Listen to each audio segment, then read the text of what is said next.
Осы күні тіл үйренуге ынта танытқандар кітапханаға келіп түрлі сөздіктер мен кітаптар арқылы тіл үйренуді ескіліктің белгісіндей қарайтын болған. Себебі қазіргі таңда Қазнетте Сөйле.kz атты қазақ тілін үйрететін арнайы онлайн ресурс бар. Оған елімізде жүрген қандастарымыз ғана емес, шетелдегі азаматтар да қызығушылық танытып отыр. Тіпті елбасы Нұрсұлтан Назарбаевтың өзі де оң бағасын берген көрінеді. Осы орайда айтылуы тиіс мәселе, президент жоба авторымен кездескен кезінде қолдайтынын білдіріп қана қоймай, оған өзінің жібек жолы бейбітшілік грантын тағайындағандығын. Енді осы жобалардың бүгінгі беталысы қандай, нендей өзгерістер бар, президент сыйлығы басқа қандай жобалардың жүзеге асуына сеп болды. Алдағы 10 минутта айтамыз, арнадан алыстамаңыздар. Данияр Алматұлына сәлем.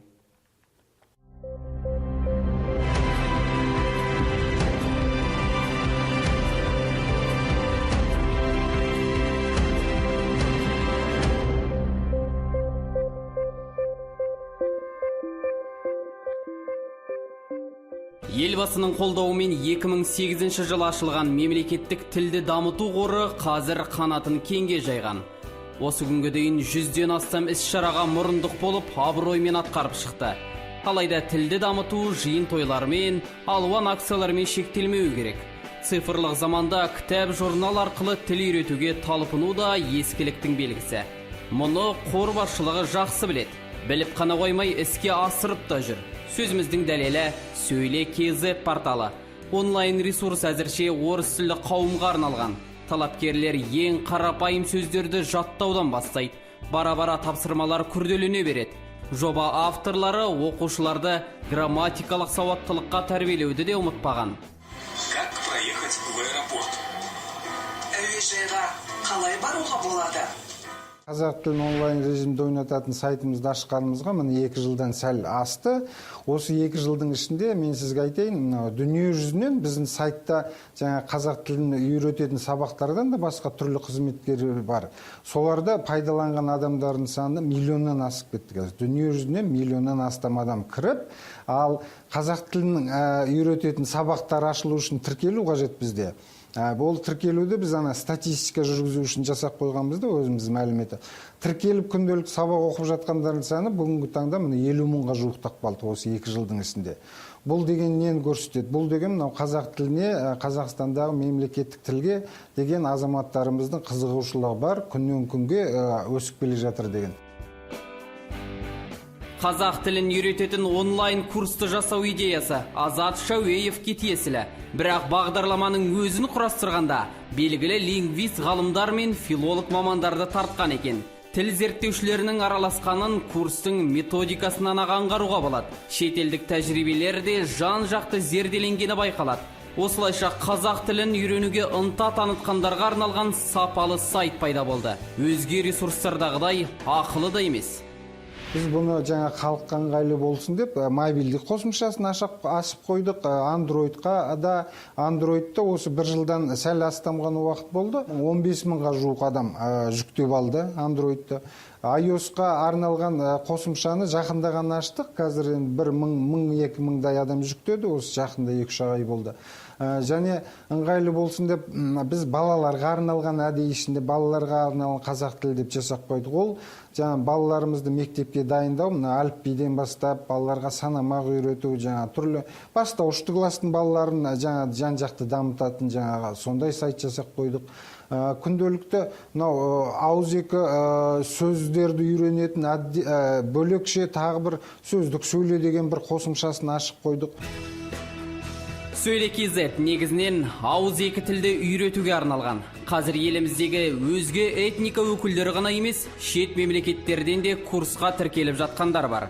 Мәселен, ақш, Қытай, Монғолия, Түркия, Германия және Ресей азаматтары сайттың көмегіне жүгінген. Порталдың функционалдық мүмкіндіктері де орасан. Бағдарламашылар оқырманға барынша ыңғайлы етіп жасаған екен. Айтпақшы, Самұрық Қазына ұлттық әл-ауқат қорының демеушілігімен тілді Skype арқылы үйрету жүйесі де іске қосылыпты. Яғни топ-топқа бөлінген талапкерлер мұғалімдермен бейне байланысқа шыға алады. Қызы тамаша, шүшірақ, дұрыс. Дәулет Ермектің ұлы, дұрыс.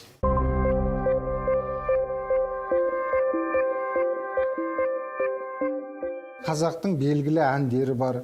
Бұл өте ұтымды методика, өйткені ана әнді ашып қояды, ол әнді ойнап, сол әнді мәтінмен бірге оқушы оқып отырып қосылып айтса, ана сөздер тез жатталады. Сосын ол бір жағынан тіл үйренеді, екіншіден қазақтың әндерін үйренеді деген сияқты. Ішінде сол сияқты мақал мәтелдер, жаңағы бата берулер, мына қазақтар білесіз ба, кез келген жерде бата береді. Соны мына жастарымыз білмейді, соны мысалы интернеттен бата беру деп іздесе біздің сайтқа түседі. Ғалымдардың қатысуымен дайындалған курстың әдістемесіне жеке тоқталған жөн шығар. Бұл нендей методика, қандай ерекшелігі бар, не себепті бірнеше деңгейге бөлінген, автордың өзі айтсын. Дүниежүзінің әдісі бойынша тіл үйренетін, кез келген тілді үйрену, мына бастауыш топ, ортаңғы деңгей, жалғастырушы топ дейді. Біз бастауыштарға арналған, бастауыш орыс тілінде А1, А2 деген 20 сабағымыз бар. Ортаңғы депке Б1, Б2 деген. Енді тереңдетіп үйрететін сабақтарды қазір ғалымдарымызбен қосылып әзірлеп жатырмыз бағдарлама. Оларды орнатамыз, соның бәрін орнатып болған соң біз жаңағы бағдарлама арқылы неше адам қай жерде өтті деген статистика үшін керек дедім. Оның бәрін алып біз олардың оқушылардың арасында түрлі байқаулар ұйымдастыратын боламыз. Жоба авторлары порталды әлі де болса жетілдіруді ойластырып отыр. Айталық, алдағы уақытта онлайн курстарға тек орыс тілділер ғана емес, ағылшынша сөйлейтіндер де қатыса алатын болады. Яғни қазақтың тілін халықаралық қарым-қатынас тілі арқылы меңгерту қолға алынбақ. Мұндай қадамның экспо көрмесінің қарсаңында маңызы зор. Біздің методикамыз өте жеңіл. Біз ешқандай оқулықтардан еш жерден көшірмейміз. Біздің методиканың ерекшелігі, біз мысалы адам күнделікті, мысалы сіз ұйқыдан тұрдыңыз, таңертеңнен бастап не істейсіз? Соған қатысты сабақтарымыздың бәрін. Адам ұйқыдан тұрды, жуыну керек, шай ішу керек, киіну керек, жаңағы үйіндегі бала шағасымен амандасу керек, жұмысқа бару керек, жолда не кездеседі. Сол сияқты адамға күнделікті не қажет? Соларды ғана үйретеміз, қарапайым сөздерменен, қарапайым әдіспенен, мынау етістіктер арқылы үйретеміз. Сөйле KZ арқылы жақсы танылып, елбасынан қолдау тапқан Азат Шәуеев қазақ тілін дамыту мен жастарды тәрбиелеу жолында өзге де жобаларға бастамашы болып жүр. Мәселен, тәуелсіздік жылдарындағы қазақ балалар әдебиетінің 2 томдық жинағын шығарды. Оған тәтті алма деп ат қойды. Шынымен ерекше емес пе? Сөйле KZ жобасының арқасында былтыр осы Наурыз мерекесінің қарсында елбасының қабылдауында болдым.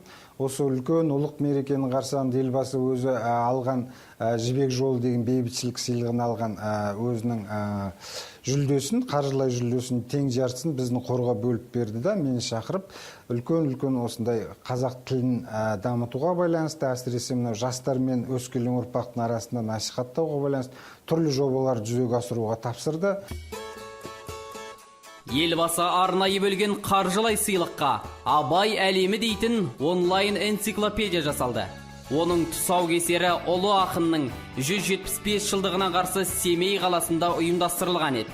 Порталға Абай Құнанбайұлының өз шығармашылығынан бөлек музей материалдары, мұрағат құжаттары, фотосуреттер мен түрлі зерттеу еңбектер топтастырылған. Абай жолы романының аудио нұсқасы да бар. Қоржыны орасан үлкен жинақтың оқушылар мен студенттерге, жас ізденушілерге септігі тиері сөзсіз.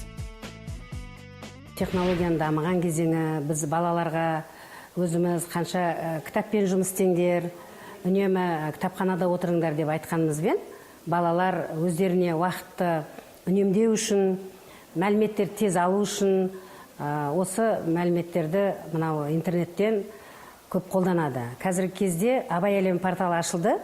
Осы сайт біздің мектебімізде оқушыларға өте қатты көмектеседі. Біздің оқушыларымыз да, мұғалімдеріміз де осы порталды көп қолданады. Мысалы, Абай туралы бір реферат керек болды, ал интернетте көп жетіспеген мағлұматтарды сол сайтқа кіріп ала аламыз.